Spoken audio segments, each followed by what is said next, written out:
15 DUIs and still not in jail. Tonight, a WHAS 11 News investigation uncovers a shocking flaw in the system. And in this case, it became so disturbing that a family member of the man in question turned to us for help. WHAS 11's I-Team reporter Adam Walser has been looking into the issue. And Adam, what'd you find?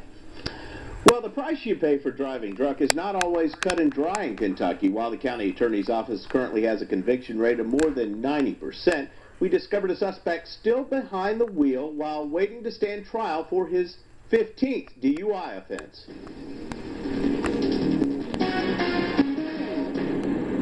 This is Ricky Lee Walker Jr. on his way to work at his parents' Okolona pawn shop. The 41-year-old is in his mom and dad's car, driving without a license. It's only a matter of time that he hurts somebody. Angela Fowler is Walker's sister. She came to us after Ricky got what court records show is his 15th DUI charge. He drinks and drives to the point where he's stumbling to the car, and then he gets behind an automobile. His most recent arrest was in October. Police pulled him over for driving a Harley-Davidson 80 miles per hour on Preston Highway. The police report says he admitted to drinking 6 to 8 beers and taking pain medicine. While Ricky's paid fines and served a few days in the county jail or under house arrest, he has avoided felony prosecution for DUI. He has not had to serve any consequences for these DUIs, so he continues to repeatedly get them. I think it would cause anyone looking at this to be concerned. Through jail, court, and transportation cabinet records, we discovered Walker was first busted for drunk driving when he was 17 and faced charges in at least 3 Kentucky counties. In addition to DUIs, we found arrests for assault, escape, wanton endangerment, and trafficking drugs. Despite more than a dozen drunk driving convictions, he was allowed to enter into a felony diversion program when he was recently caught selling crack cocaine. Walker has received 2 DUIs since entering into that agreement. This information that you have is not immediately available to the prosecutor. Louisville attorney Benham Sims is a former DUI prosecutor who wrote the Kentucky DUI Prosecutor's Handbook.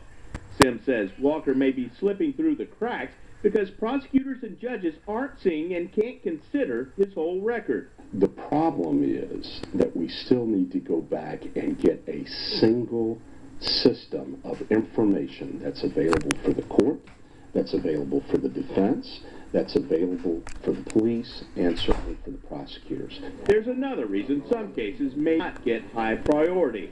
The Hall of Justice is the most used building in the Commonwealth of Kentucky. Attorney Frank Muscagni says Walker's cases are among thousands that are heard each day in Jefferson County. The hallways and courtrooms are almost always packed here, since each case can have 3 or 4 hearings on average. In each of those hearings, there can be witnesses, there can be police officers and attorneys, and reams of evidence. And you're being fed cases every few seconds. And it's kind of like a MASH hospital. You're triaging the best you can with the quality of information that you have before you. Fowler, who is a trauma nurse, doesn't buy it. If I give your family member the wrong medication and cause them to become ill or worse, die, would you consider that to be an excuse? Would you think it was okay because I had multiple patients and I was overwhelmed? Fowler is already caring for her brother Ricky's 7-year-old son as a result of a drunk driving accident. In 2007, Walker's girlfriend plowed into a tree, throwing the boy through the windshield. His mother was drinking and driving, and he had to have surgery because of the accident. And then he was put in my custody. And you're afraid that he's going to get him back? I am concerned that that might happen, yeah. In Walker's latest DUI case, the breathalyzer test was administered by a corrections officer who failed to maintain his certification. So the blood alcohol level test can't be used as evidence. It is one of more than 600 cases affected, including a DUI murder case. This is a institutional flaw that I've never seen before. In Walker's latest case, the state still shows his license in good standing. The court at arraignment suspended his license. But the state shows he still has it. And I don't have an answer for that. And that's part of the problem of competing databases. We followed Ricky in his mom and dad's car to his mom and dad's pawn shop. Hey, Ricky. He ran into a back room. What do you want? And refused to talk to us. Y'all need to take that on out of here. Yeah, You know he isn't supposed to have his license, right? yeah, but that ain't up to us, though. We tried to talk to him again at his latest scheduled court hearing last week, but as is often the case, he didn't show up, and his attorney continued it. These are all going to go to February 6, 9 o'clock with no process. I hate doing this to my family, but I feel like that I have a responsibility to the community. I cannot be the only one that has a family member who is doing this over and over again, not just my brother. Now, the county attorney's office says that laws prohibiting prosecutors from considering cases more than 5 years old may be partially to blame for him not facing tougher penalties.